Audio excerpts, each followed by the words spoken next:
He walked in, silent, shattered.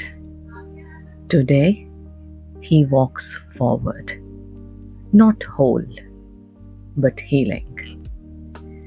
He was 41 when he came to us. 13 years in a marriage that drained more than it gave. A divorce that took years, not just in courtrooms, but inside his soul. When he finally walked away, he didn't feel free. He felt emptied out, like something vital had quietly slipped away. He sat down in our space, eyes tired and shoulders heavy. And the first thing he said, softly, almost apologetically, was, "Can you help me, please?" He had been raised by a single father. There was love, but not always softness. So as he grew older, he searched for it in his partner, in his marriage. All he wanted was to be seen, understood, chosen. But what he found was conflict, confusion, and distance. And when it all fell apart, so did he. He came to us not just hurting, he was disconnected. His trust had frayed over the years, thread by thread, in people, in love, in himself. Week by week, we sat with him, not rushing, not prescribing, just being there, holding space when the silence felt too loud, listening when the words finally came.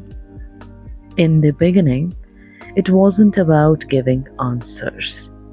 It was about offering safety, something he hadn't felt in a very long time. We walked beside him as he slowly opened doors he had kept shut for years. With gentle curiosity, we helped him piece together the story beneath the story. The ache for affection that began in childhood, the fear of abandonment he carried like a shadow, the misplaced guilt he wore like armor. He began to see that his pain wasn't random. It had roots, patterns, histories. And as those came into focus, so did his power to respond differently. For the first time, someone put names to what he felt: insecure attachment, emotional neglect, betrayal, trauma. Not as labels, but as a map, one that made sense of all the confusion he had been carrying alone. Healing didn't happen all at once, but with every session, a little more light came in. Some days he was angry. Some days he said nothing at all. But he kept coming. And then something shifted. He started noticing his own voice again. He stopped apologizing for his feelings. He learned to set boundaries, not walls. He still struggles with trust.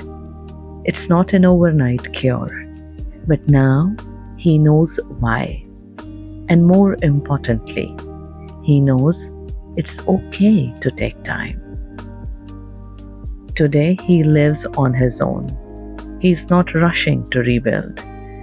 He is learning to be okay in his own company, to breathe without fear, to love himself a little more gently each day.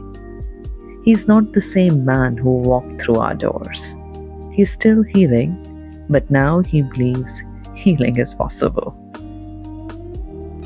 And in his words, "Hey doc, You saw me when I was invisible. You all are precious. Please take care of your emotional and psychological well being.